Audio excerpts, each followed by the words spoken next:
기자는 일찍이 말하기를 아버지 복 있는 사람은 악인의 꾀를 좇지 아니하며 죄인의 길에 서지 아니하며 오만한 자리에 자리에 앉지 아니하고 오직 여호와의 율법을 즐거워하여 그 율법을 주야로 묵상하는 자라고 아버지 하는 말씀하고 있습니다. 이렇게 하면은 시냇가에 심은 나무와 같이 시절조차 가시를 맺으며 그 잎사귀가 마르지 아니한 같이 그 행사가 다 형통하자고 말하고 있습니다.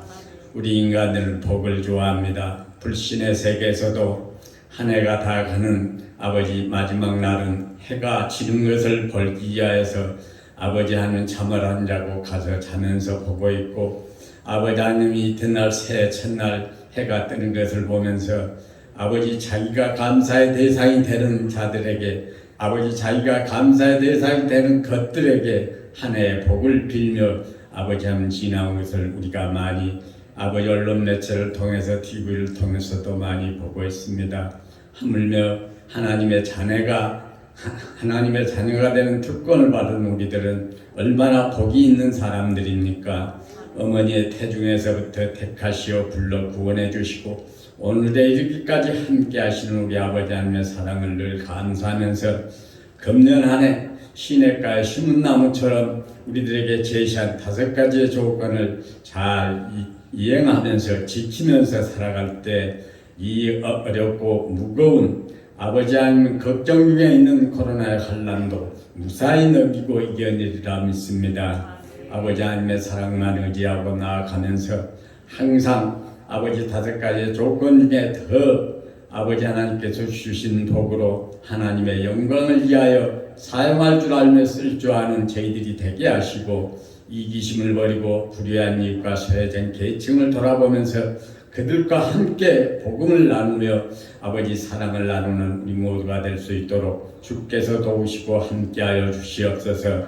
이러한 삶을 살아간다면 아무리 어려운 환경에 부닥칠지라도 능히 이기고 헤쳐나갈 줄 믿습니다. 임마누엘 하나님의 사랑만 의지하고 금년 한 해 우리 모두가 다 우리 주님 앞에 기쁨과 감사와 소망이 넘치는 복된 한 해가 될 수 있도록 도와주시고 함께하여 주시옵소서. 사랑하는 우리 강립교회를 불쌍히 보시고 긍휼히 여겨 주시옵소서.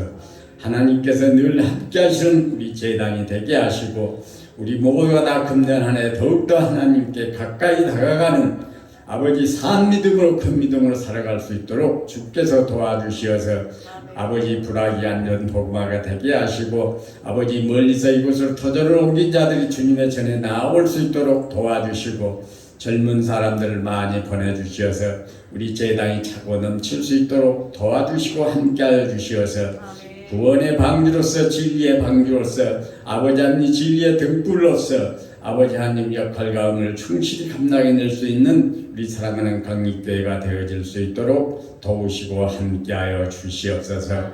항상 청지적인 사명의식을 갖고 이 땅에 사는 동안 잠시 잠깐 나에게 하나님께서 모든 것을 맡아 관리의 책임을 맡기셨다는 것을 깨닫고 하나님을 위해서 영광을 위해서 아버지 사용할 줄 알고 쓸 줄 알고 베풀 줄 알고 나누는 삶이 되어질 수 있도록 도와주시어서 모든 영광을 아버지 하나님께 돌려드리는 겸손함으로 늘 주님 말씀 묵상하는 삶 속에서 그대로 지켜 행하는 아버지 순종의 삶을 살아들 수 있는 우리 모두가 다 될 수 있도록 우리 주님 축복하시고 인도하여 주시옵소서. 이기심을 버리고 나만이 아는 욕심에서 벗어나게 하시고 아버지 사회를 위해서 국가를 위해서 아버지 기도하며 헌신할 수 있도록 도와주시옵소서. 우리의 자녀들에게 우리들이 좋은 거울이 되게 하시어서 우리의 자녀들이 우리의 신앙을 더 이어받아서 더 우리보다도 훨씬 더 주님을 사랑하고 하나님께 영광들에 쓰임받는 믿음의 자손들이 다 될 수 있도록 우리 주님 축복하시고 인도하여 주시옵소서. 마땅히 함께 예배드려야 할 우리의 식구들 형편과 사정으로 인해서 아버지 하나님 또한 건강 문제로 인해서 참석치 못한 자들 많이 있습니다. 처소에 따라서 복 빌어주시고 이 시간을 기억하고 주님과 교통하는 시간이 되게 하시고 특별히 오랫동안 너무나 오랫동안 병석에서 일어나지 못하고 있는 아버지 권사님을 비롯해서 아버지 한 수술에 입원 치료 중이며 가정에서 요양 중인 사랑하는 우리 권사님들 집사님들 많이 있습니다. 또한 아버지 투병 중인 우리 장로인도 계십니다. 붙들어 주셔서 이제 새해를 맞이할 수 있으니 모든 것이 다 회복이 되고 정상화가 되게 하시어서 저희들과 한 가지로 예배하는데 아버지한테 어서 속히 함께 예배할 수 있도록 주께서 도와주시고 그 모든 하늘로 통해서 하나님께 영광이 되는 귀한 금년 한 해가 되어질 수 있도록 우리 주님 축복하여 주시옵소서. 오늘 또 거룩한 주의 날에 우리 모두가 다 하나님 아버지께 영광되게 쓰임받는 복된 하루 살게 하여 주시기를 원하옵고, 또한 우리의 자녀들이 곁길로 가지 않고 아버지 코로나 사태로 비대면 예배를 드린다 할지라도 하나님을 사랑하고 주님을 찬양하며 섬기는 기도하는 믿음의 가정 자손들이 다 되게 하시고, 오늘도 감염되지 않도록 지켜주시고 이 어려운 고비를 무사하게 감사하며 잘 넘길 수 있도록 우리 주님께서 함께하여 주시기를 간절히 원합니다. 오늘도 준비하신 말씀에 축복하시고 말씀을 대언하실 목사님 능력 입혀 사용하여 주시어서 능력의 말씀, 권능의 말씀, 치료의 말씀, 회복의 말씀이 선포되어서 그 말씀으로 인해서 우리 모두가 다 함께 큰 기쁨과 감사와 소망이 넘치는 시간 되어서 하나님께서 기뻐 받으시는 거룩한 예배가 되어질 수 있도록 주님 축복하여 주시기를 간절히 원하옵고 예수님의 귀하고 거룩하신 이름으로 감사드리며 기도하옵나이다. 아멘.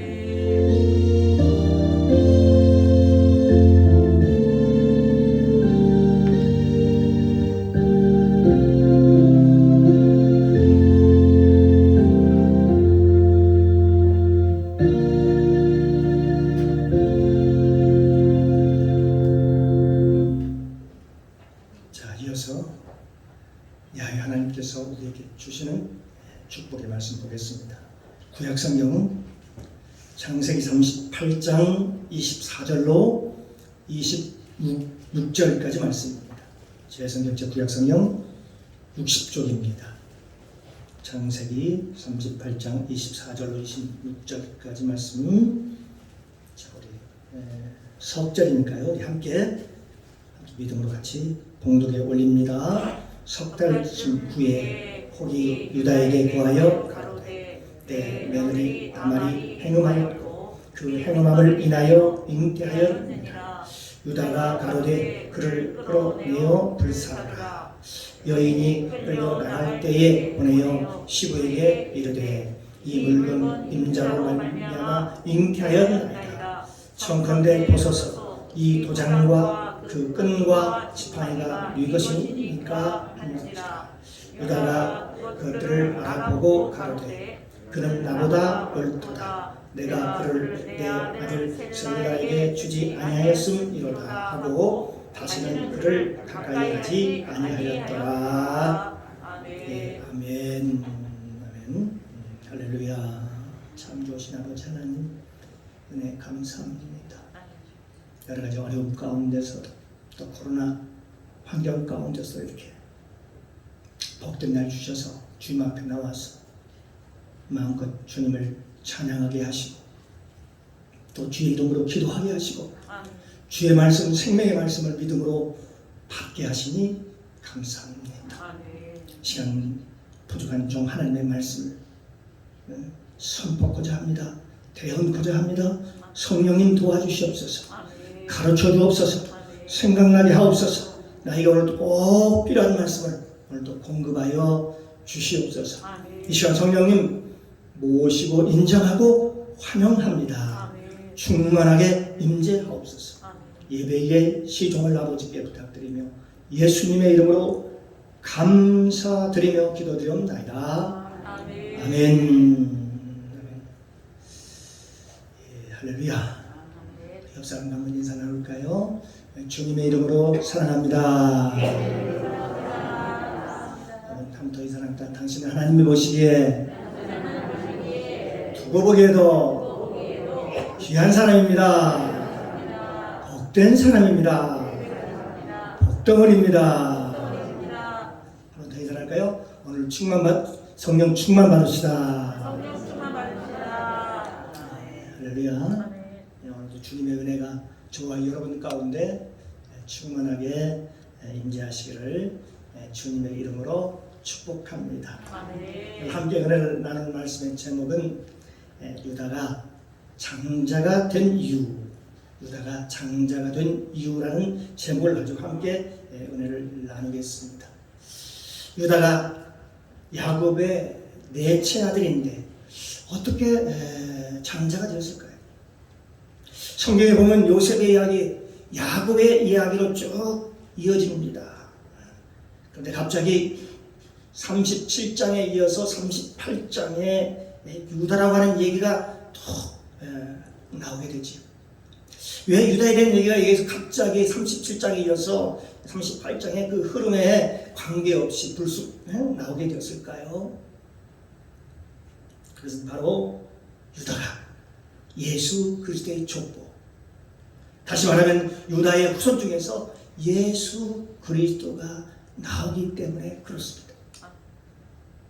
그래서 특별히 성경은 유다에 대해서 관심을 가지고 있고 유다에게 굉장히 유다에 관심을 가지고 설명을 하고 있습니다.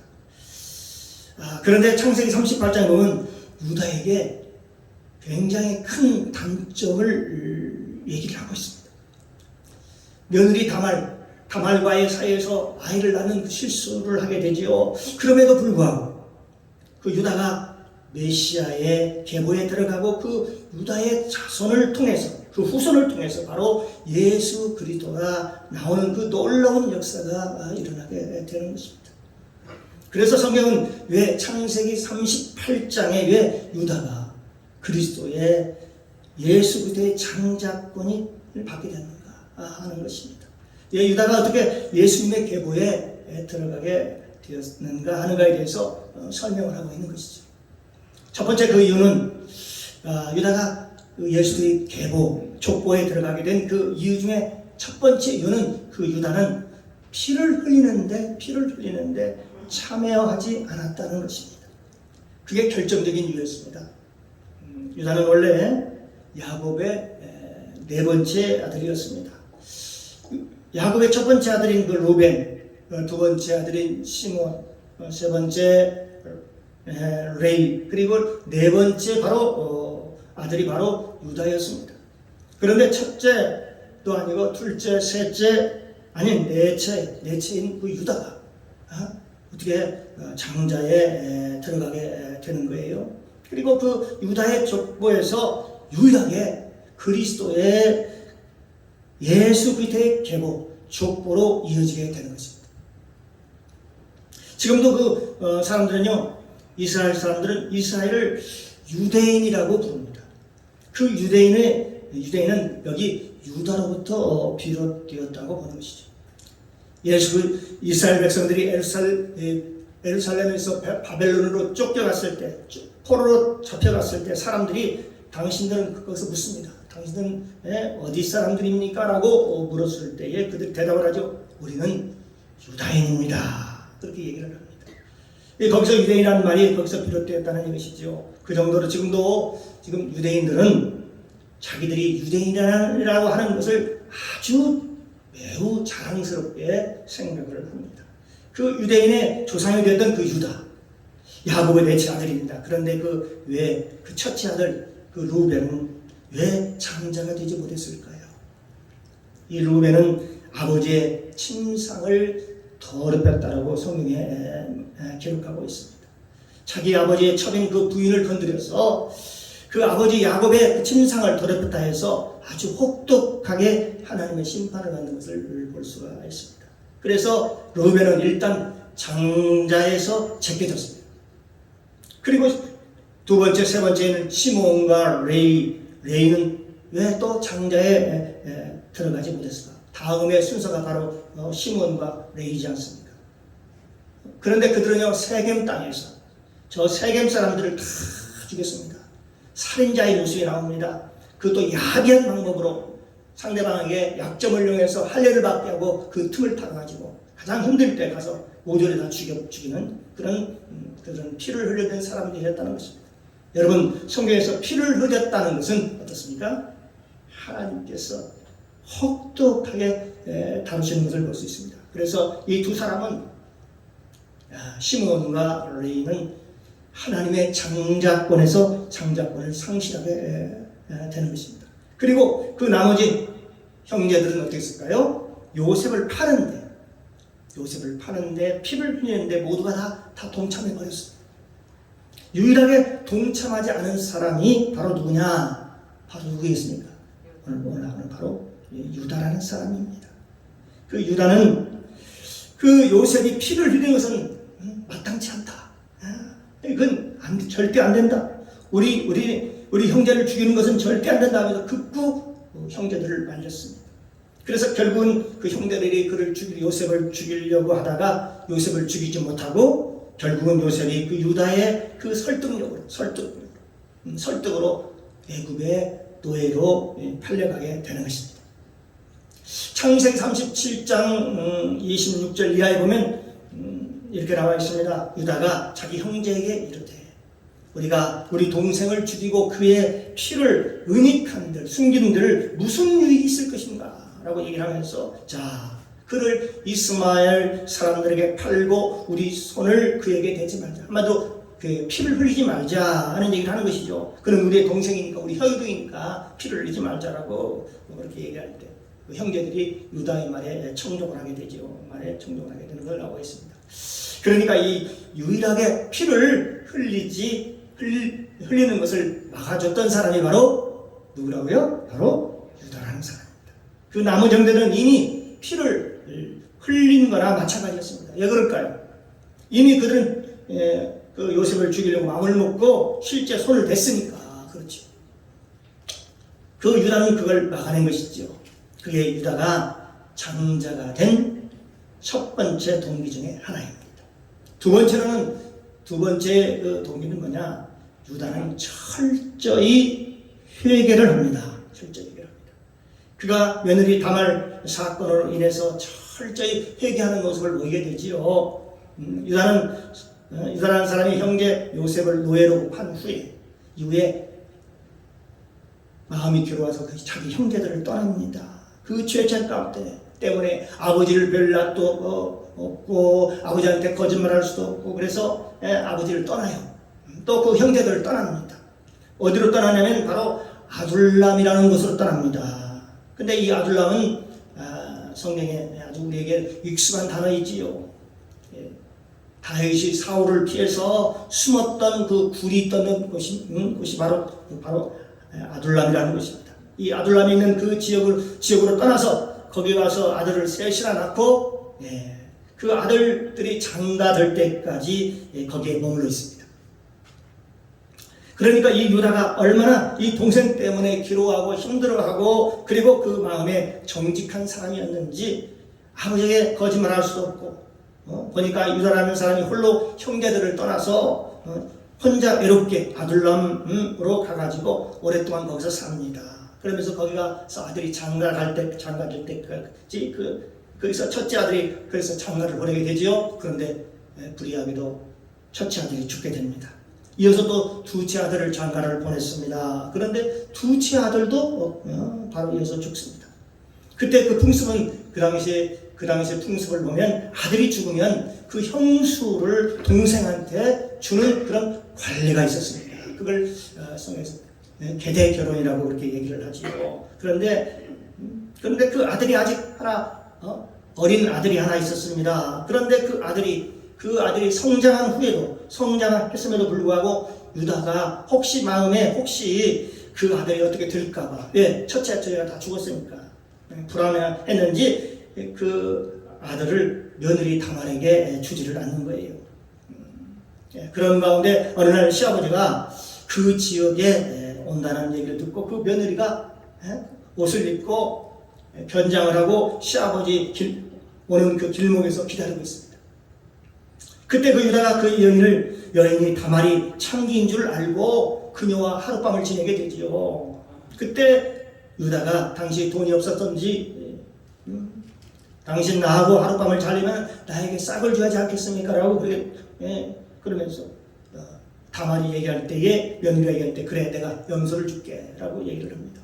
그래요. 그러면 지금 당장 없으니까 뭔가 준다는 확실한 증명을 나한테 보여달라고 그렇게 얘기를 합니다. 다말이 얘기를 합니다. 며느리가 얘기를 하는 거죠. 그때 가지고 있던 지팡이하고 도장하고 끈을 주면서 그래, 이것은 우선 네가 가지고 있고 나중에 내가 다시 와서 염소와 양을 가지고 오면 그것과 바꾸자고 얘기를 합니다.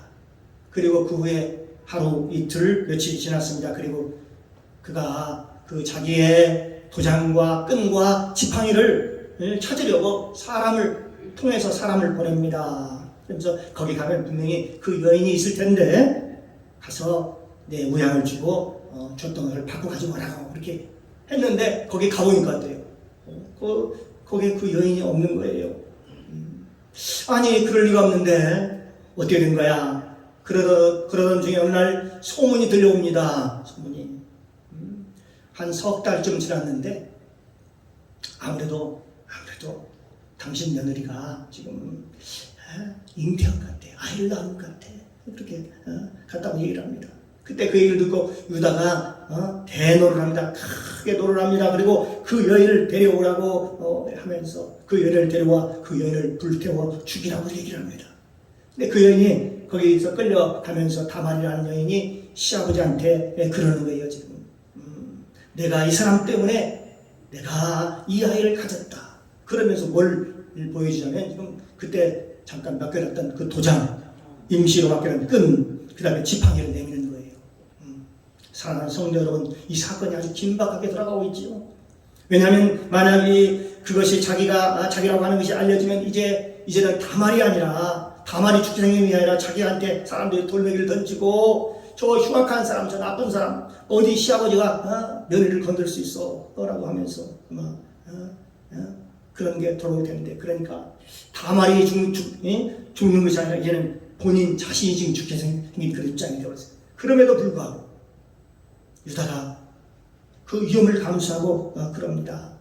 저 여인이 잘못된 게 없다. 저 여인이 잘못된 게 없다. 그 잘못은 내가 했노라 라고 하면서 크게 그 자기의 잘못을 회개하는 모습을 보게 됩니다. 사람이 자기 잘못을 인정하는 것을요, 성경에서는요 굉장히 높이 평가를 합니다.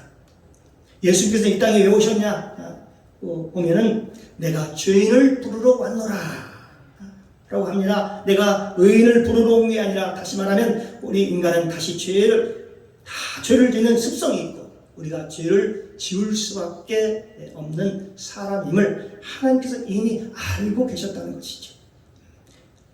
우리가 지옥에 가면 죄 때문에 가는 게 아니라고 그렇게 아니라지요.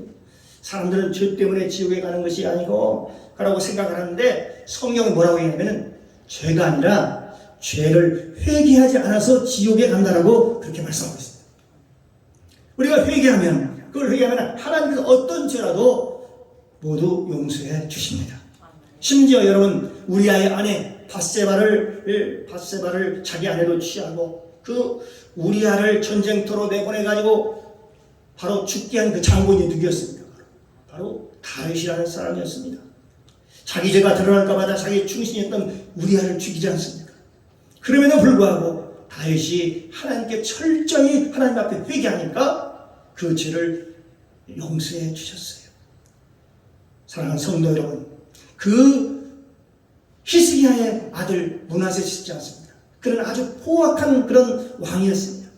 세상에 못된 죄는 이라는 다 골라서 하는 그런 사람이 바로 므낫세라는 사람 왕이었는데, 그럼에도 불구하고 그가 나중에 그 일로 나중에 나라가 망하게 되죠. 그래서 바벨론 포로로 잡혀가게 되는데, 하나님 앞에 가서 그때서야 하나님 앞에 잘못했다고 회개했을 때에 그 므낫셋을 회개하는 그 므낫셋을 용서해 주는 그런 모습을 볼 수가 있습니다.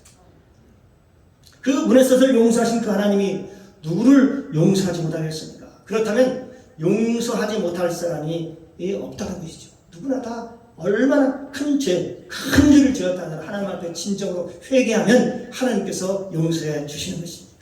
사랑하는 성도 여러분, 지옥은요 누가 가는가? 죄 있는 사람이 가는 게 아니고요,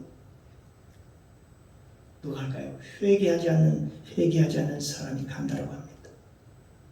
그러니까 회개하라, 천국이 가까웠느니라.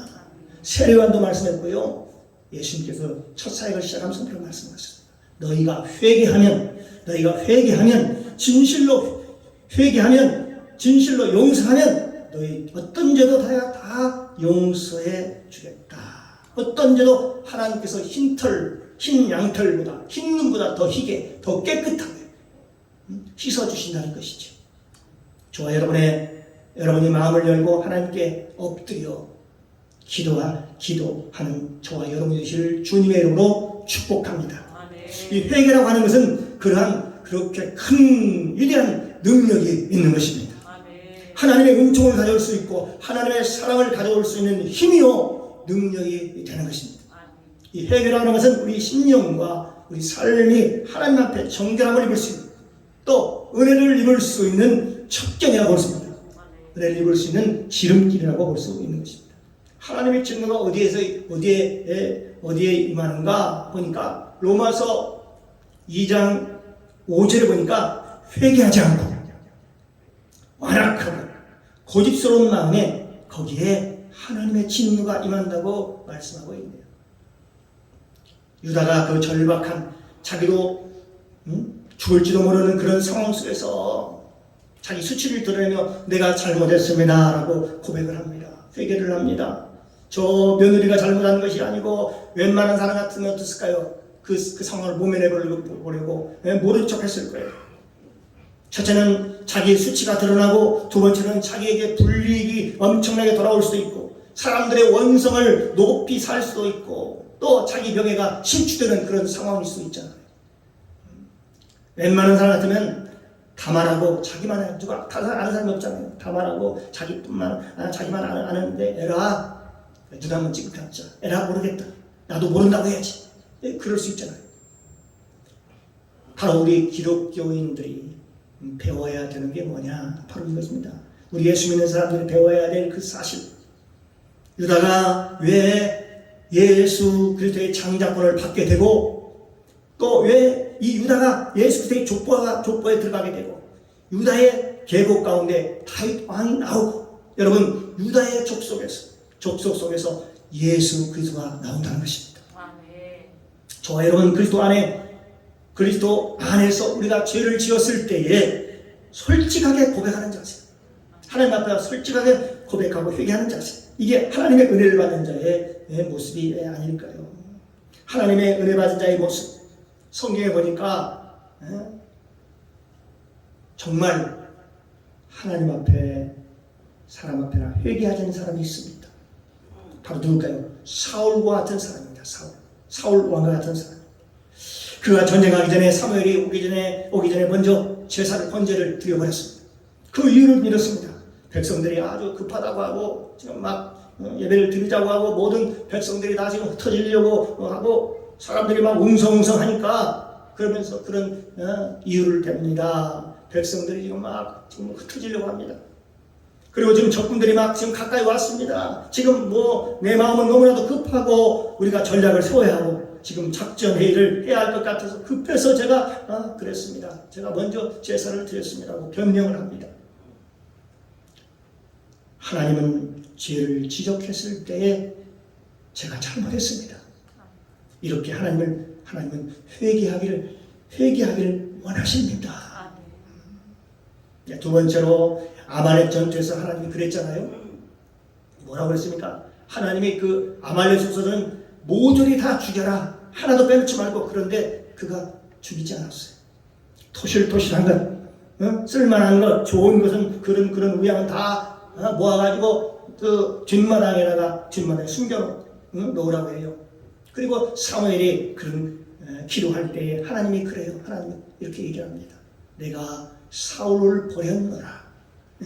순종이 제사보다 낫단다. 내가 말하는 것을 그가 듣지 않았고 지가 나한테 무슨 제사를 한답시고 제사를 드린답시고 지금 우양을 끌고 왔다고 그리고 변명을 하는 거예요. 이건 하나님께 드리고 했고 어쩌고 저쩌고 하면서요. 하나님이 사울왕을 선택한 것을 하나님이 한탄하시고 후회하셨다고 말씀하고 있습니다. 그런데 반면에 이 다윗이라는 사람은 죄를 저질러서 나단 선지가 와서 그 죄를 책망하지요. 이런 얘기를 합니다. 그런데 그 비유로 처음에 얘기를 합니다. 어떤 사람이 있는데 하면서 비유로 얘기를 합니다. 양 99마리 가진 사람이 그런데 그에게 손님이 왔어요. 손님이 왔는데 그 손님을 대접하려고 옆집에 가난한 그 양 한 마리 있는 그 양을 갖다가 뺏어가지고 그걸로 손님을 대접했어요. 그러니까 그 얘기를 듣던 다윗이 반응이 그렇습니다. 막 노발대발하면서 그런 놈이 어떤 놈이야? 어디 그런 놈이 있어? 당장 데려와라. 그놈을 내가 때려, 그놈을 때려 죽여라. 그렇게 얘기를 합니다. 그때에 그 다단 선지자가 그럽니다. 그렇게 얘기를 합니다. 그게 바로 당신이야. 그 얘기를 들었을 다윗이 그 얘기를 들었으면 어땠을까요? 조금 전에 노발대로 당장 때려 죽이라고 막 얘기하는 사람이 본인이라고 얘기를 했으니, 그렇지 않습니다. 당신이 우리아의 아내 바세바를 취했지 않았느냐? 그 우리아는 바세바의 한 사람뿐이었어. 그래도 당신은 얼마나 이 왕궁에 처첩이 많으냐? 여자들이 얼마나 많으냐? 그런데 우리아는 오직 바세바 하나뿐이야. 그런데 네가 그 바세바를 건드렸어. 반지를 탐냈잖아. 네가 그놈이야? 하고 그 소리를 듣자 다윗은 막 소름이 끼쳤을 거예요. 머리가 쭈뼛 섰겠지요. 들켰구나. 사울 같으면 속으로 어떤 생각을 했을까요? 한번 상상을 해봅니다. 사울 같으면 이놈 봐라.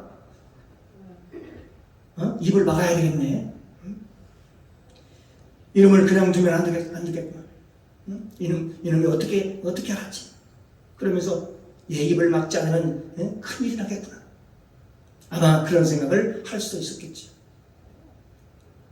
그 당시에 다윗은요 통일왕국의 제왕이었습니다. 그는 굉장한 힘과 권세를 가지고 있었습니다. 그가 한마디 하면 모든 일을 할 수 있었습니다. 그 정도 힘이 있었다는 거죠. 그런데 선지자 한 명 정도는 얼마든지 어떻게 소리 없이 해치울 수도 있었을 거니까요. 그런데 그는 그렇게 하지 않았습니다. 그는 그 선지자 앞에, 나단 선지자 앞에 바로 무릎을 꿇습니다. 그러면서 내가 죄인입니다. 내가 크게 잘못했습니다. 거기서 울며 불며 통곡하는 거예요. 그걸 보고 그렇게 다윗이 큰 잘못을 했는데 하나님이 어떻게 하십니까? 용서하지 않았습니까? 하나님이 다윗을 용서해 주신 거예요. 그러니까 이 소인배와 대인배는 그릇부터가 다른 것입니다. 훌륭한 지도자는 솔직히 자기 잘못을 인정할 수 있는 사람인 것입니다. 내가 잘못을 인정한다고 해서 사람들이요, 그 사람들이 그 흠을 잡고 나를 무시하고 그럴 줄 알지요? 정말 그럴까요? 그렇지 않습니다. 자기 잘못을 솔직히 인정하고 내가 몰라서 그랬어요. 내가 잘못했어요. 솔직히 인정하면 사람들이 다 반응이 그 허물을 덮어주려고 하지. 그걸 막 후벼 파가지고 죽이려고 하지 않지 않습니까? 그리고 그를 얕잡아보지도 않지 않습니까? 왜 회개하지 않는지를 아십니까? 보니까요, 열등감이 많은 사람들이 해결을 잘 하지 않는데요. 상처가 많아서 그래요. 사람들이 그 잘못을 하면 사람들이 자기를 공격할까봐, 자기를 무시할까봐, 그게 두려워서 회개하지 못하고 사과하지 못하고 하나님께 엎드리지 못하고 사람 앞에서, 하나님 앞에서 솔직하게 엎드리지 못한다는 거죠. 성경에는 왜 회개하지 못하느냐 봤더니 또 뭐 때문이냐면 고집 때문에, 자기 고집 때문에. 이 고집은 완고함 또 완악함 그런 뜻을 가지고 있습니다. 그 근원을 찾아서 올라가면 저 어디까지 올라갈 수 있냐면 저 아담까지 올라갈 수 있습니다. 바로 아담입니다. 아담까지 그 육신의 뿌리가 박혀 있어요. 그러나 성령을 받으면 그 고집스러움이 딱 끊어집니다. 그러면 우리가 성령을 받아들이지. 그래서 로마서 2장 5절에 보니까 다만 내 고집과 회개치 아니한 마음을 따라 진노해야 할 것 하나님의 의로우신 판단이 나타나는 그날에 이 말 진노를 내게 쌓는도다 라고 말씀하고 있네요. 그렇게 말씀하고 있습니다. 그러니까 하나님의 진노를 내가 스스로 쌓는구나. 어떤 자에게? 회개하지 않은 마음, 그 고집스러운 마음. 귀신이요 어디에 어디에 들었을까요? 귀신이요 어디에 숨어 있는가를 봤더니요 그 고집 속에 집을 짓고 있어요. 고집 속에. 인간의 고집 속에 들어있다 말이에요. 귀신이 말입니다. 고집은 근데 어느 때 떠나가냐? 회개할 때 그 고집이 떠나갑니다. 고집 속에 있는 귀신은 철저하게 회개할 때 떠나갑니다. 사랑하는 성도 여러분, 저와 여러분이 하나님 앞에 철저히 회개하시기를 주님의 이름으로 축복합니다. 하나님께서 유다를 장자로 삼으신 것은 그가 철저히 회개할 줄 아는 사람이기 때문에 그렇습니다. 자기 잘못을 솔직히 인정할 수 있는 사람. 세 번째로 그 저 유다가 어떻게 하다가 장자권을 받았는가 봤더니 저 유다라는 사람은 다름 아닌 헌신하는 사람이었다는 것입니다. 바로 헌신하는 사람. 누가요? 유다. 이 헌신하는 사람은 다 사람들에게 감동을 주는 능력이 있습니다. 그 헌신하는 사람들은 사람들을 설득할 수 있는 힘이 있습니다. 왜 사람들이 헌신하지 않는가 봤더니 그 열등감 때문에 그렇습니다. 자기 열등감에 사로잡혀서 그렇습니다. 그러면 항상 자기 자존심이 상한다고 그래요. 조그만 뭘 좀 그냥 평상시 받아줄 수 있는 것도 기분이 나쁘다고 그렇습니다. 늘 어떤 얼굴이 무슨 말만 하면 상처로 얼굴이 불그락불그락 늘 가인처럼 여러분의 얼굴이 안색이 변합니다. 왜 그럴까요? 그들의 마음속에 상처와 열등감이 많이기 때문에 그래요. 그런데 여러분 유다를 보십시오. 여기 유다를 보십시오. 그 유다의 헌신, 그 창세기 38장에 왜 유다가 그 장자가 되었는가 보니까 창세기 38장에 다 그 내용을 보면 다 거기에 기록되어 있습니다. 형들이요 양식을 구하러 애굽으로 왔을 때 요셉이 그 형제들을 시험하기 위해서 가서 베냐민을 데려오라고 얘기를 하죠. 그래가지고 가서 아버지한테 얘기를 하잖아요. 그때 아버지가 뭐라고 합니까? 왜 너희들이 그때 베냐민이 있다라고 해가지고 데리고 간다고 너희들이 그랬느냐? 그럼 나는 죽어도 나는 그를 보내지 못한다 하면서 야곱이 고집을 피웁니다.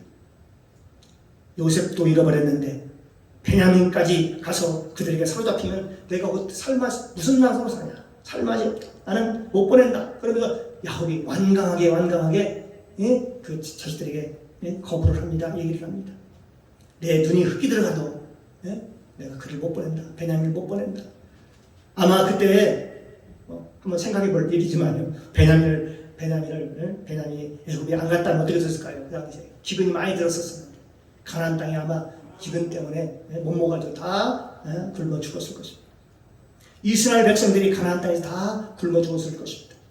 그 기근의 날이 말입니다. 그때 유다가 나와서 얘기를 합니다. 아버지, 만약 베냐민이 돌아오지 않는다면 제가 책임을 지겠습니다. 내가 노예가 되고 베냐민을 내가 데리고 오겠습니다. 베냐민만큼은 내가 노예가 되어서라도 포로로 잡혀서 거기에 있을지언정 베냐민은 반드시 내가 다시 데리고 오겠습니다. 그리고 그 아버지를 설득한 거예요. 그 아버지 야곱이 그 유다 말에 설득이 됩니다. 창세기 34장 9절에 보니까 내가 그를 위하여 담보가 되리니, 여기 유다가 얘기하는 겁니다. 아버지께서 그를 내 손에서 찾으소서라고 얘기를 합니다. 그러면서 내가 담보가 되어서 저 베냐민을 반드시 찾아오고 또 만약 베냐민을 아버지께 데려오지 않으면 내가 영원히 아버지께 죄인으로 살겠나이다 라고 얘기하는 모습을 볼 수가 있습니다. 이 아버지의 마음을 살피는 그 유다, 그 유다의 말 속에 얼마나 헌신적인 마음이 있었는지를 알 수가 있겠죠. 이 아버지가 이에 허락합니다. 그래 알았다. 네가 정 그렇다면 데리고 가라. 베냐민을 데리고 가라. 두 번째는요, 유다가 이제 베냐민을 데리고 애굽에 가지요. 애굽에 가서 다시 또 요셉을 설득을 합니다. 베냐민을 볼모로 잡아서 나중에는 형제들의 마음을 어떻게든 떠보려고 베냐민을 거기에 또 잡아두지. 그리고 베냐민을 볼모로 잡아놓고 이제 너희들끼만 가라고 그렇게 얘기를 하니까 다른 형제들은 나은 게 다행이다. 혹시 내가 나를 잡을까봐 걱정을 했는데 그때 당시에 노예가 된다는, 그것도 이국 땅의 노예가 된다는 것은 어떻습니까? 평생 죽도록 죽을 때까지 종으로 살아야 되는 신분이었으니까 다 두려워했겠죠. 이 자유라고 하는 것은 완전 잃어버리고 애국 땅에서, 그리고 모든 형제들은 휴, 야, 하마터면 내가 걸릴 뻔했네. 아유, 다행이다. 그렇게 얘기하고 있을 때, 그런데 유다가 여기서 어떻게 나옵니까? 다른 형제들과 달리 유다가 다시 나서는 거예요. 자기가 책임지겠다는 거예요. 자기가 나서는 거예요. 우리 아버지가 만약에 베냐민이었다면 우리 아버지가 이 세상에서 떠날 겁니다. 돌아가실 겁니다. 그러면서 얘기를 합니다. 사실은요. 지금 누가 앞에 하면 총리 지금 동생 요셉 앞에서 지금 얘기하는 것입니다. 그때까지는 지금 요셉이 자기 신분을 밝히지 않았기 때문에 누군지를 모르지요. 사실은 그 베냐민에게 형이 하나 있었습니다. 바로 요셉이지요. 그 형을 잃고 지금 아버지가 야곱이 얼마나 괴로웠는지 모릅니다. 나는 그걸 평생 보면서 내 마음의 상처와 부담을 안고 살아왔습니다. 그런데 만약에 베냐민까지 데리고 가지 아니하면 저희 아버지는 돌아가십니다. 차라리 내가 베냐민을 대신해서 내가 당신의 노예가 되겠습니다. 그러니까 내가 담보로 잡혀있을 테니까 베냐민만큼은 놓아주십시오 라고 요셉에게 설득을 하는 모습을 볼 수 있습니다. 여러분, 요셉이 그 말을 듣고 어땠을까요? 요셉이 밖으로 나갑니다. 그렇죠? 나가서 막 가서 한참 동안 울고 오지요. 그 요셉의 마음에 감동을 주고 요셉의 마음을 바꾸고 요셉을 설득하고, 그런 설득의 힘이 어디서 나왔겠습니까? 바로 헌신의 마음이었습니다. 유다의 헌신적인 마음. 창세기 44장 33절에 보니까 이렇게 기록되어 있습니다. 창세기 44장 33절에 보니까 청컨대 주의 종으로 이 아이를 대신하여 있어서 주의 종이 되게 하시고 이 아이는 형제와 함께 도로 올려 보내소서. 그렇게 지금요 유다가 요셉에게 지금 부탁을 한 겁니다. 내가 이제는 여기서 머물러서 내가 당신의 종이 되겠으니 내 동생 저 베냐민만큼은 형제들과 함께 집으로 돌아가게 해달라고 간청을 합니다. 그렇습니다. 유다는 피를 흘리지 않았습니다. 또한 자기가 잘못한 것을 솔직하게 인정하는 사람이었습니다. 그리고 생명을 걸고 남을, 이웃을 사랑하는 그 뜨거운 헌신과 사랑이 있었던 사람이 바로 유다라는 사람입니다. 창세기 38장에 갑자기 유다라는 얘기가 37장에 이어서 38장에 나오는데 37장에 요셉의 얘기가 시작되다가 갑자기 사라지고 거기에 38장 유다의 얘기로 꽉 차있어. 38장. 왜 그러냐? 바로 유다가 장자권을 받아야 되니까. 그리고 왜 장자권을 받아야 되는지를 또 설명해야 되니까. 그런 의미에서 창세기 38장은 매우 중요한 장이라고 볼 수가 있습니다. 사랑하는 성도 여러분, 저와 여러분 모두가 다 유다와 같이 하나님께서 인정받으시는 저와 여러분이 되시기를 주님의 이름으로 축복합니다. 아멘. 누가 어떤 잘못을 해도, 여러분 어떤 경우에도 피를 흘리는데 동참해서는 아니 됩니다. 아멘. 여러분이 사람을 살리는데 여러분이 열심을 내서 달려갈지라도 여러분이 사람을 죽여낸다든지 사람을 힘들게 한다든지 사람의 상처를 준다든지 그런 일에 앞장서면 하나님의 축복은 주어지지 않습니다. 말로도 마음으로도 사람을 해치지 않기를 바랍니다. 아멘. 사람의 말로도 사람을 해치는 경우가 얼마나 많은지 몰라요. 우리가 일상 살아서 우리가 느끼는 거 아닙니까?